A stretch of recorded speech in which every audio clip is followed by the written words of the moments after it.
The cemetery manager called me on a Monday morning to thank me for paying for flowers I had never ordered. By noon, I was standing beside an empty grave with my late wife's name printed across 30 years of receipts, while a crew marked the stone for removal before winter. The grave belonged to Calvin Ward, a man I had never heard Eleanor mention. Yet every month, without missing once, she had paid for white carnations to be placed where no body remained. 6 days later, the memorial would be gone. If you have ever discovered that someone you loved carried a burden alone, stay with me. Mr. Harper? The manager asked gently. Her name was Denise Cole, and she held a weatherproof clipboard against her coat as the November wind moved through Evergreen Memorial's bare maples. I'm sorry, I assumed you knew. I looked again at the granite marker.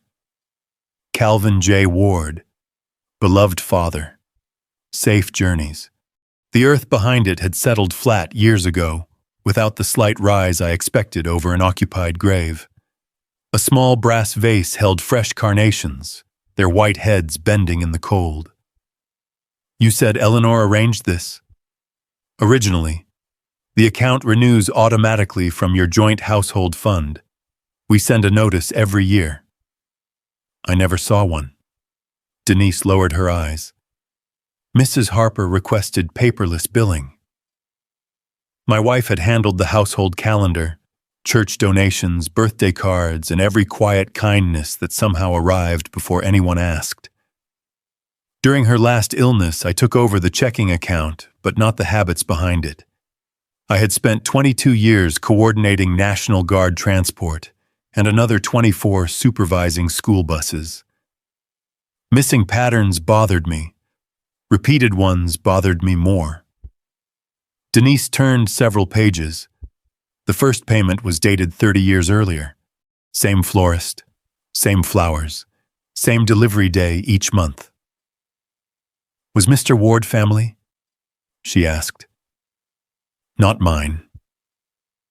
The answer came too quickly, sharper than she deserved. I apologized, then studied the dates. Eleanor had begun the arrangement before our son Michael finished middle school, before I became district fleet supervisor, before we paid off our first mortgage. 30 years of flowers was not a passing kindness. It was a promise. Why is the grave empty?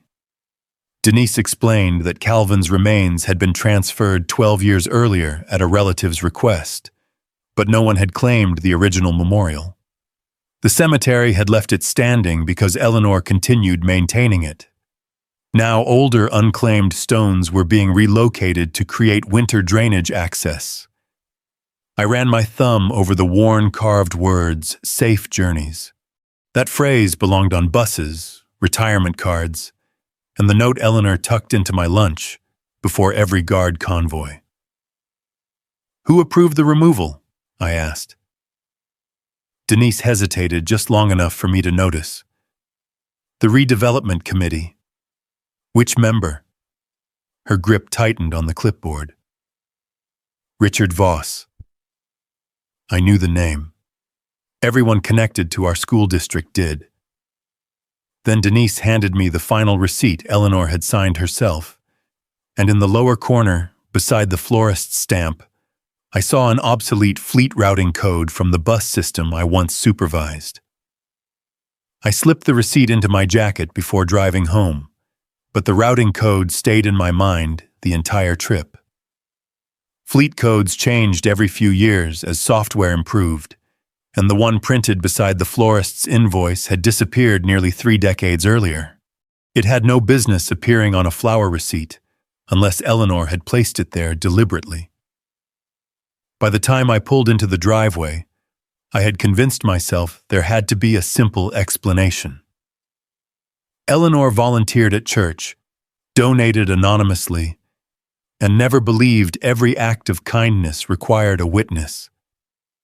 Maybe Calvin Ward had been a forgotten school employee whose family could no longer afford a memorial. Maybe the flowers were simply the sort of quiet mercy that made her who she was.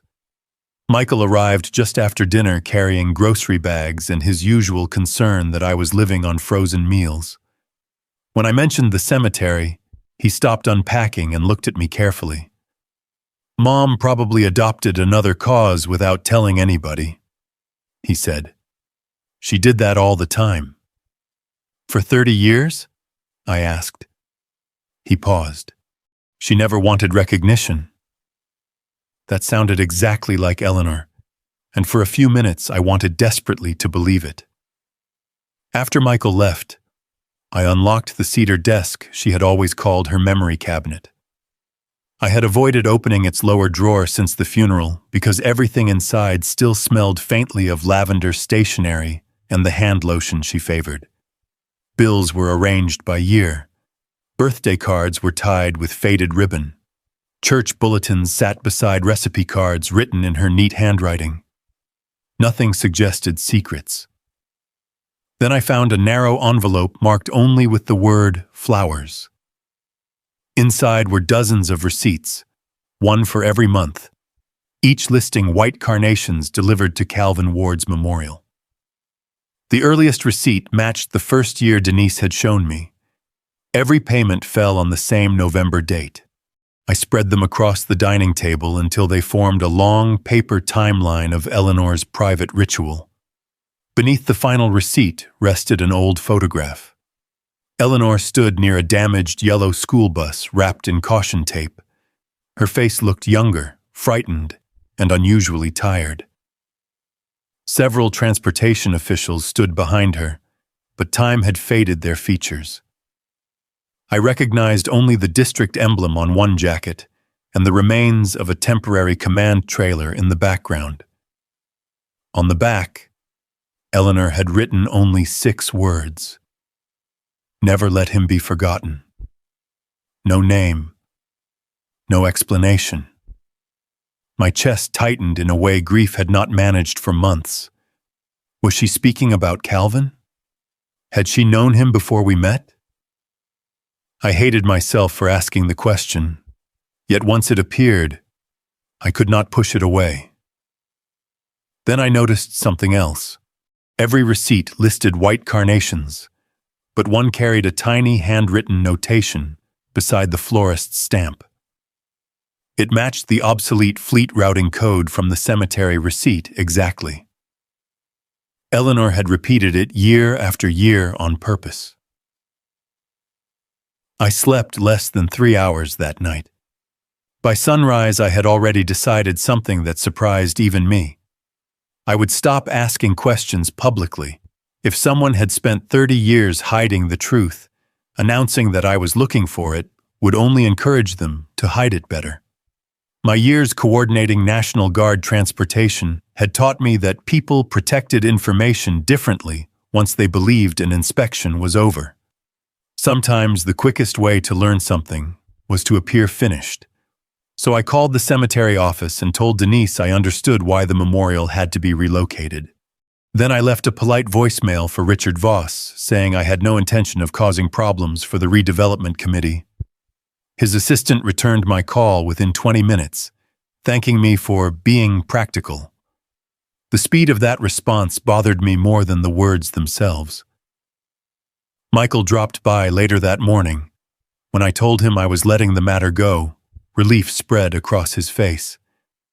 "That's probably for the best," he said quietly. "Mom wouldn't have wanted everyone digging through old tragedies." I nodded, even though something inside me resisted the sentence. Eleanor had hidden receipts, repeated a coded notation for decades, and written, "Never let him be forgotten." None of that felt like the work of someone hoping history would remain buried. Still, I let Michael believe I had accepted his advice. Watching disappointment disappear from his face cost me more than I expected. Before leaving, he hugged me longer than usual. "I'm glad," he whispered. "I was worried grief was making this bigger than it is." After he drove away, I headed somewhere I had not visited since retiring from the district transportation department. The old administration building had become a records annex, and most employees no longer recognized me. They pointed me toward a small office where retired transportation clerk Ruth Delgado volunteered twice a week organizing archived maintenance files. She looked older than I remembered, but no less observant. Before I introduced myself, she looked over her reading glasses and said, "George Harper, you only come here when something refuses to make sense." I handed her one of Eleanor's receipts. She studied the handwritten routing code for several silent seconds before her expression changed. "Where did you get this?" "From Eleanor's desk." Ruth looked toward the closed office door before lowering her voice. "Don't show this to anyone else yet." She reached into an old filing cabinet and removed a faded handbook listing obsolete transportation routing numbers. Her finger stopped beside the exact code Eleanor had written. "This wasn't a fleet number," she said. "It identified internal maintenance complaints before computers replaced the system." My pulse quickened. "So Calvin Ward filed one?" Ruth shook her head slowly. "More than one." For a brief moment, I believed I finally understood. I pictured Calvin as a careless mechanic whose repeated complaints embarrassed the district, perhaps even someone Eleanor pitied after a professional failure. It fit just well enough to satisfy my tired mind. Ruth closed the handbook and looked directly at me. "George," she said, "you're walking toward the wrong conclusion." Then she opened another drawer and carefully placed a brittle manila folder on the table between us, without letting me touch it. Ruth rested one hand on the brittle folder, as if she were afraid it might fall apart before the truth inside could survive another telling. "Calvin Ward wasn't the mechanic," she said quietly. "He drove bus 27. The words struck harder than I expected. Every assumption I had built during the past 24 hours collapsed at once. I had imagined Eleanor quietly honoring a forgotten employee. Instead, she had spent 3 decades remembering a man the entire community believed had caused a tragedy. Ruth opened the folder just enough for me to see several yellowed carbon copies clipped together. Across the top page, in Calvin's unmistakably steady handwriting, were repeated requests for steering repairs filed during the weeks before the accident. 4 separate reports, 4 signatures, 4 dates. "They were received?" I asked. Ruth nodded without looking at me. "Every one of them." "Then why wasn't the bus repaired?" She closed her eyes before answering. "Because repairs were delayed." I stared at the pages while old memories rearranged themselves. I had joined district transportation only a few years after the crash. By then, everyone accepted the official explanation. Calvin had supposedly lost control because he ignored warning signs and drove recklessly in heavy rain. That version became policy, training material, and cautionary conversation for new drivers. No one ever mentioned maintenance requests. Ruth slid another document toward me. It was an internal routing sheet carrying the same obsolete code Eleanor had copied onto every flower receipt. Suddenly, the code was no longer a meaningless number. It was a breadcrumb leading anyone patient enough toward the forgotten maintenance file. Eleanor had never hidden random digits. She had left directions. "She knew I'd recognize it," I whispered. Ruth gave me a sad smile. She believed that one day you'd finally ask the right question. My throat tightened. For 2 days I had secretly wondered whether my wife had kept another life hidden from me. Instead, she had trusted that my own years in transportation would eventually help me uncover someone else's stolen reputation. The shame settled deeper than grief. "Who buried this?" I asked. Ruth hesitated for a long moment before speaking. "Martin Voss approved the repair delays. After the crash, he insisted Calvin's driving caused everything." The name landed heavily between us. Richard Voss suddenly became more than a redevelopment board member. His father had been at the center of the original decision. "Richard knows?" I asked. "I can't prove it," Ruth answered carefully. "But he certainly knows his father signed the maintenance schedules." She reached into the folder again and stopped halfway, withdrawing her hand instead of another document.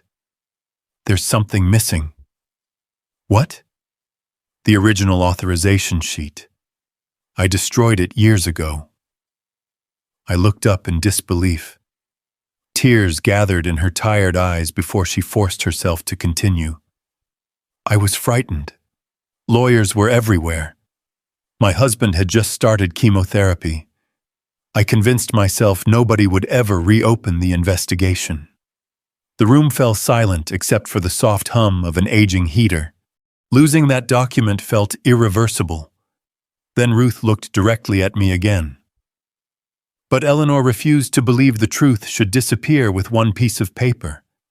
She handed me a sealed envelope addressed in Eleanor's handwriting. Across the front, she had written only one sentence: "Open this only if they try to erase his name." My hands trembled as I broke the seal on Eleanor's envelope. Inside was not the missing authorization sheet I had hoped for, but something far more personal.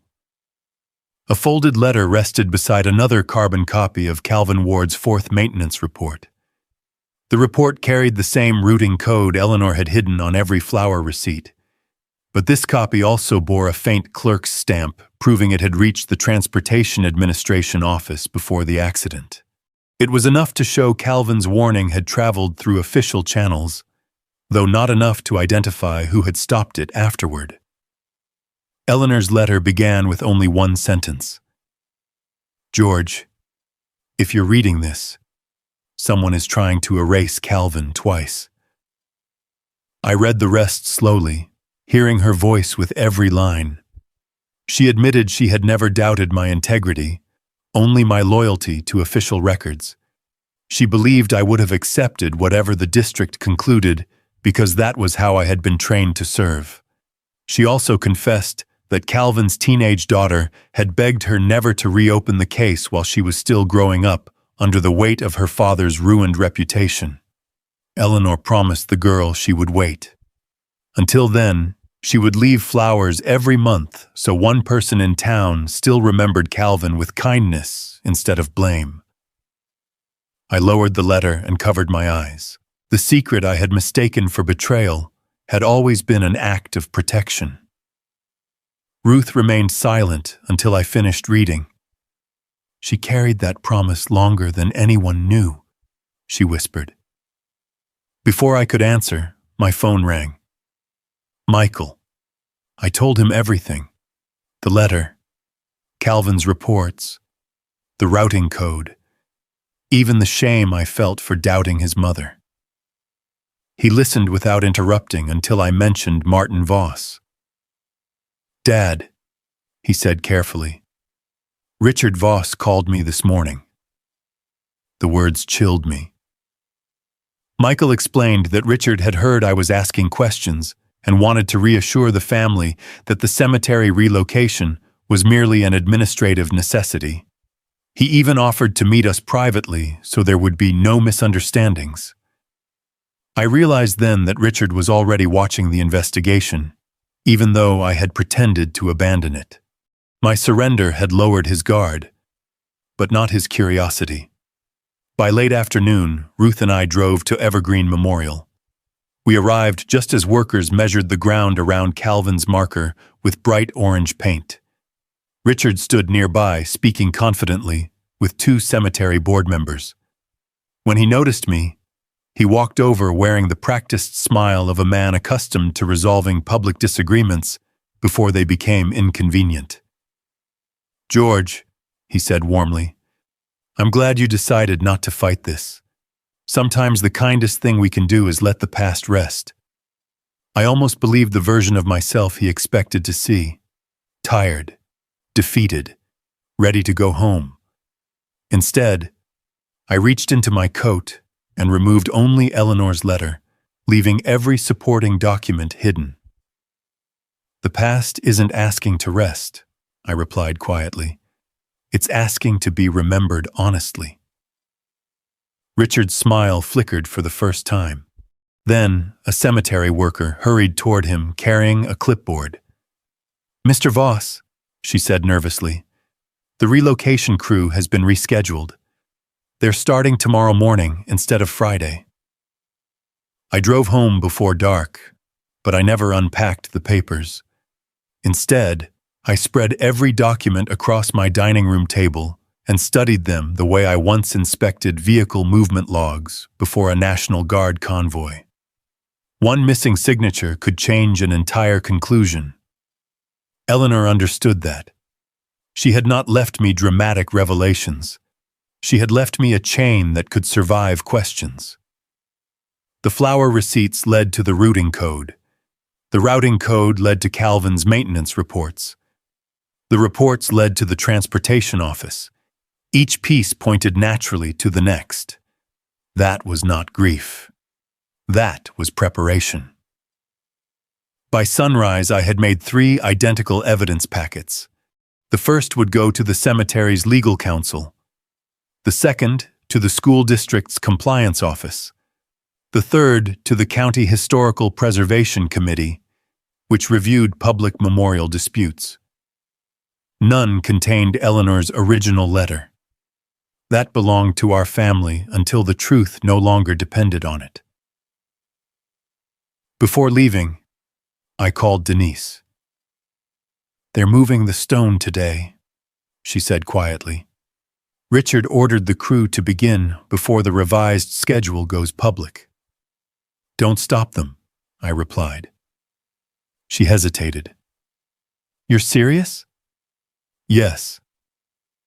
It sounded wrong even to me, but if Richard believed he had already won, he would stop hiding how badly he wanted Calvin's memorial gone. Around mid-morning, Michael arrived unexpectedly.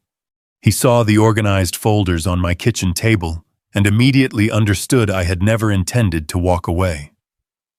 "You told me you were finished."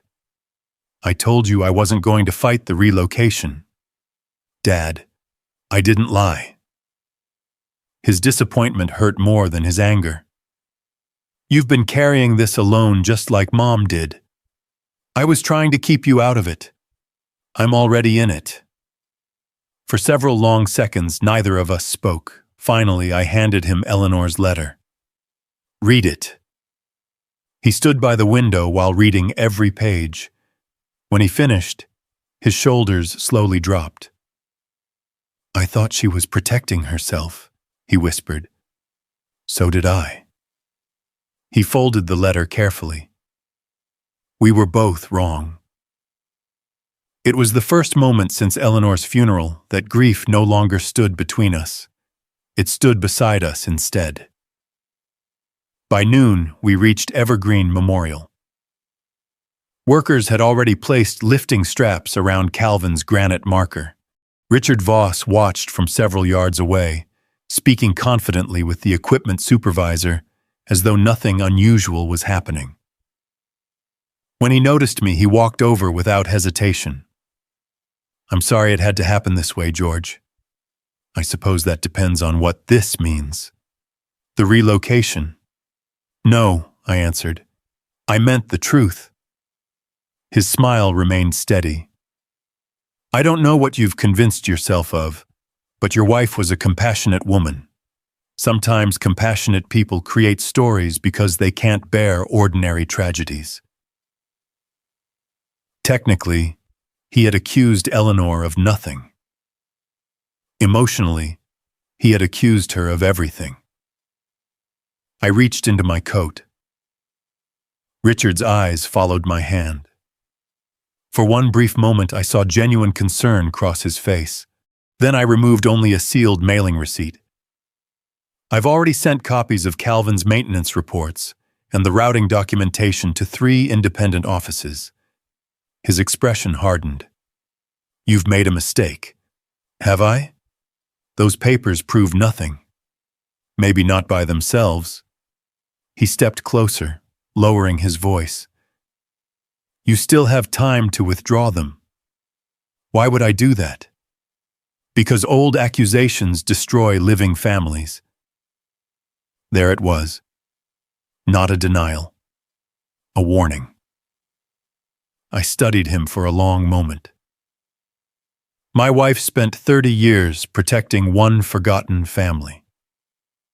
I paused before asking the question Eleanor would have wanted answered. If preserving your father's reputation required another innocent man to remain disgraced, what would you have done?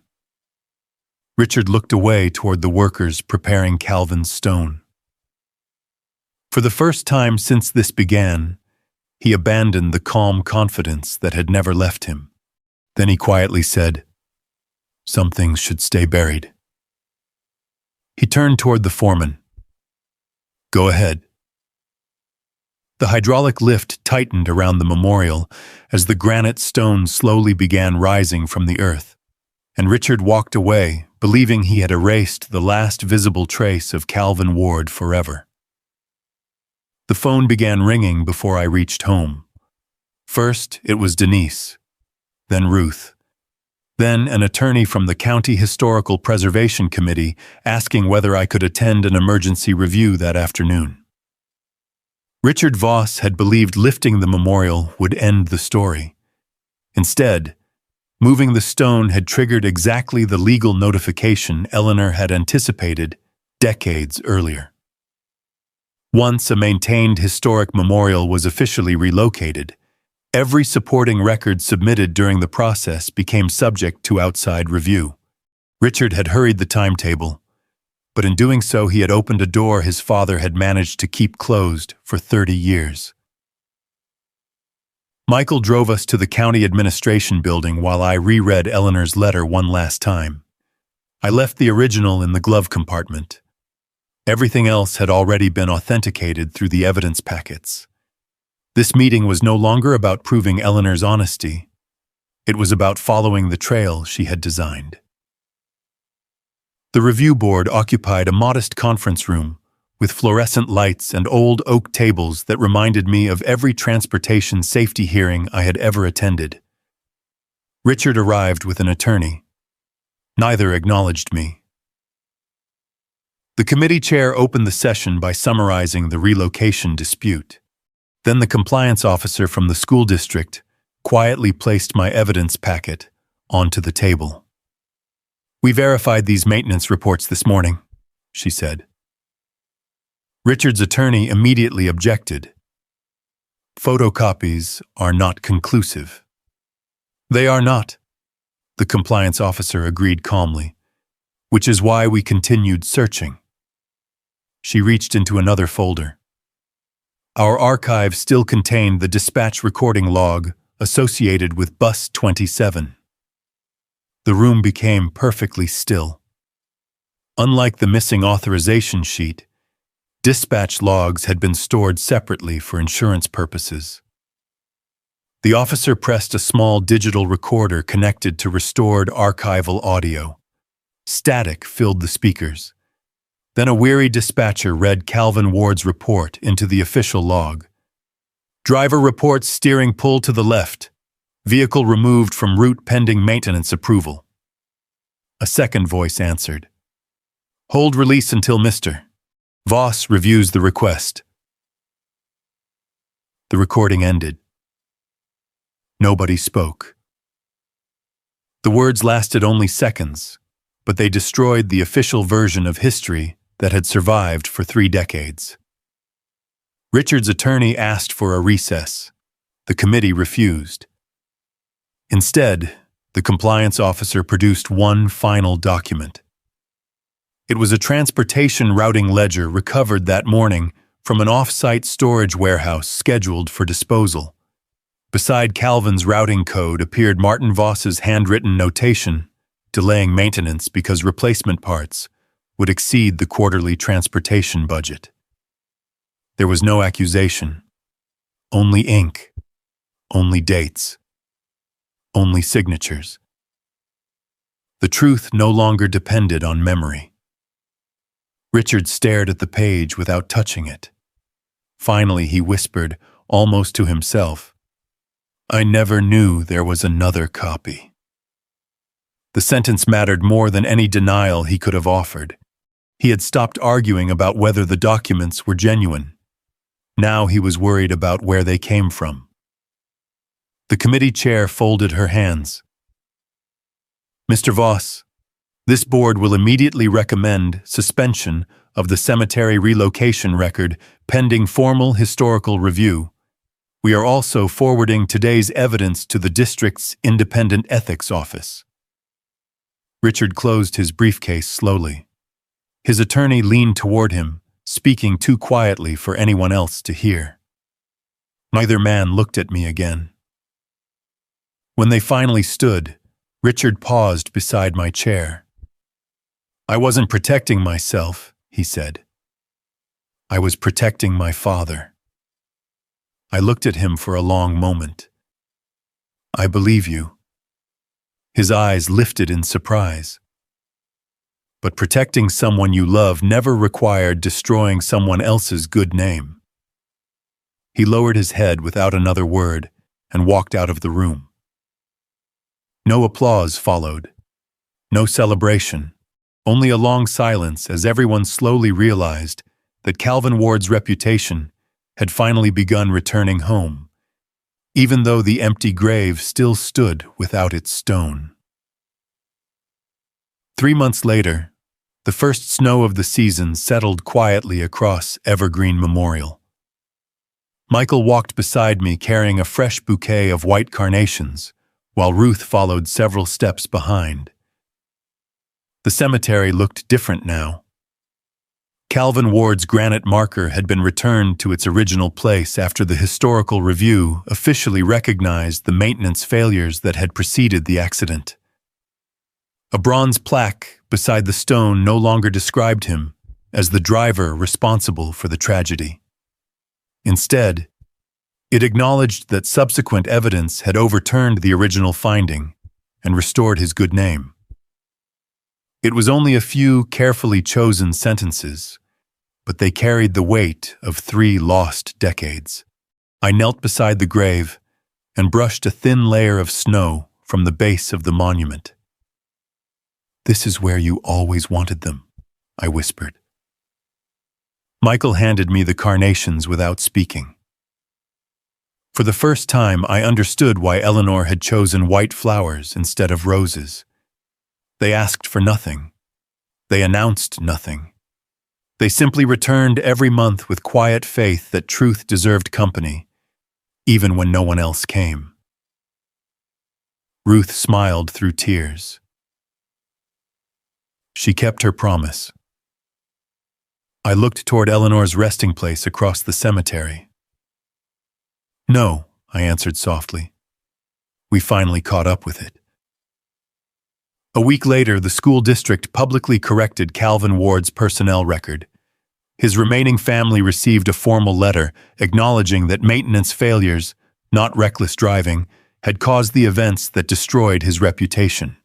No apology could return the years they lost, but at least future generations would inherit the truth instead of a convenient lie. Richard Voss resigned from the redevelopment board before the ethics investigation concluded. We never spoke again. Oddly enough, I stopped wondering whether he deserved forgiveness. That question no longer belonged to me. My responsibility had been simpler. Finish what Eleanor started. When I returned home that evening, I opened the cedar desk one final time. The drawer that had once held decades of flower receipts now stood almost empty. Only one envelope remained. Inside rested the very first receipt Eleanor had ever saved. On the back, she had written another sentence I had never seen before. Real honor is protecting the truth long enough for someone else to find the courage to carry it. I smiled through tears. After all these years, she was still teaching me. If this story reminded you that dignity often survives in the quiet choices no one else sees, I hope you'll consider subscribing and joining me for another story of family, honor, and quiet justice. There are countless lives shaped not by headlines or applause, but by ordinary people who choose integrity when no reward is waiting. And if someone in your own life carried a burden in silence, perhaps today is a good day to remember them with kindness. Thank you for spending this time with me. Until next time, may your home know peace, may your heart remain gentle, and may you never stop believing that truth, however delayed, can still find its way into the light.